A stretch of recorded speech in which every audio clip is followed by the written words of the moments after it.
What's up, guys? How we doing tonight? Woo! Oh my God! Everybody, what's that all about? So I'm new to Rhode Island. I've only been here for a couple months. I moved here for work. I do sales for a media company, and my company focuses specifically on the Jewish community. Now, I'm an Irish girl from South Boston, so this could possibly be fucking confusing to a few people. It's a possibility. So, when I got hired for this company, the guy that hired me, he's from Israel. He's Israeli. What? He is, really. Anyway, so when he hired me, I said, are you sure that this is the job for me? Are you sure that I'm the one that you want? I said, you want me to be the face of the Jewish community throughout New England? Dude, I'm half fucking leprechaun and I shit shamrocks. He's like, yeah. I was like, well, fuck it, I need a job, so mazel tov, right? So all day long, I drive all around New England talking to people about this service and how fantastic it is, right? The other day, I ended up in Fitchburg, Massachusetts. I was sitting with a landscaper for about 3 hours talking to him about this, telling him how awesome this is and how great the Jews are. You gotta get customers, blah, blah, blah, right? And he looks at me and he's like, sweetheart, like, I ain't trying to be like rude or nothing, but like, there ain't no Jews here. I was like, sir, like, I ain't trying to be like rude or nothing, but your fucking town ends in the word berg. Sounds pretty Jewish to me. Here's your free yarmulke. Sign the contract already, right? So, I'm like a part-time Jew. I'm a Monday through Friday Jew, right? So, recently I got invited to my very first Seder. And I was scared of this, because I don't know the customs, I don't know any of the shit, so I immediately went home and I Googled the menu, right? It made me nervous, so I'm like, spicy horseradish, bitter herbs. I was like, eggs dipped in salty water. And nasty, right? And I'm like, gefilte fish. I'm like, yeah, screw this. This is one meal that I'm just gonna have to pass over.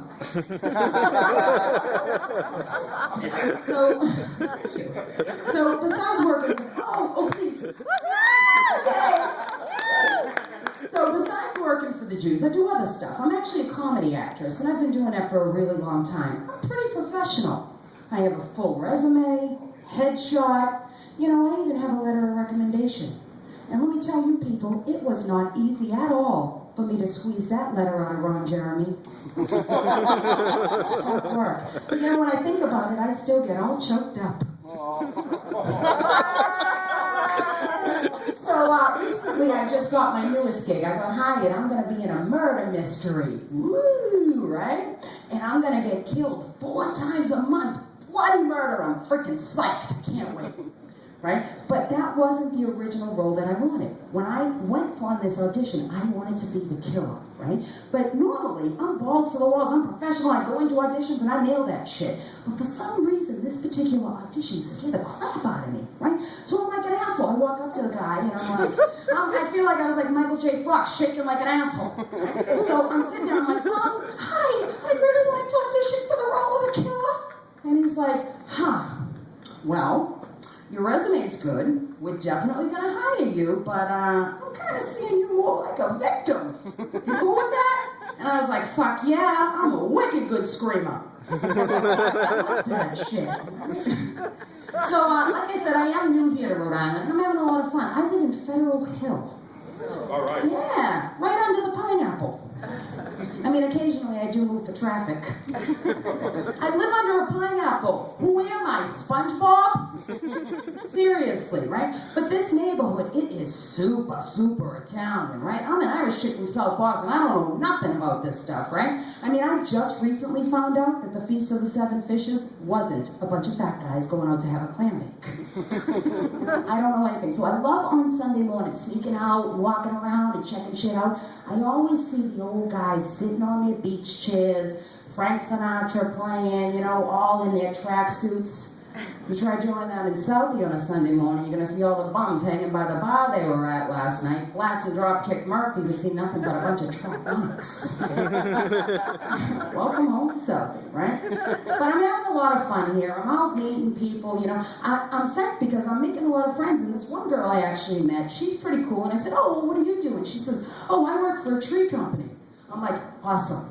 Now I can check off my list, found my local pot dealer. That's a good thing. So she's like, come on, let's go out, let's go to all these meetup groups. You know, these single meetup groups for single women, and I'm just, or single people rather, and I'm just like, I don't know.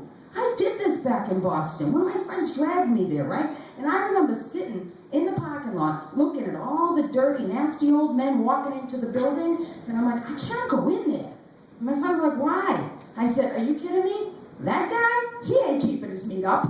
Not happening now. It's gross, right? It is tough being single. I hate meeting people in bars. It's so stupid. You know what I mean? It's fine when you're in your 20s and you're going out to have fun or whatever, but I'm in my 30s, you know? I'm not down with the one-night stands anymore. I want to find somebody I can stand more than one night. You know, but I went out the other night with my friends at a bar, and I'm sitting there, and this guy comes out, right, to the table, and he knocks on the table. I mean, there wasn't even a door there. I mean, wide open space. And he knocks on the table, and he's like, hey, are you, like, drunk yet?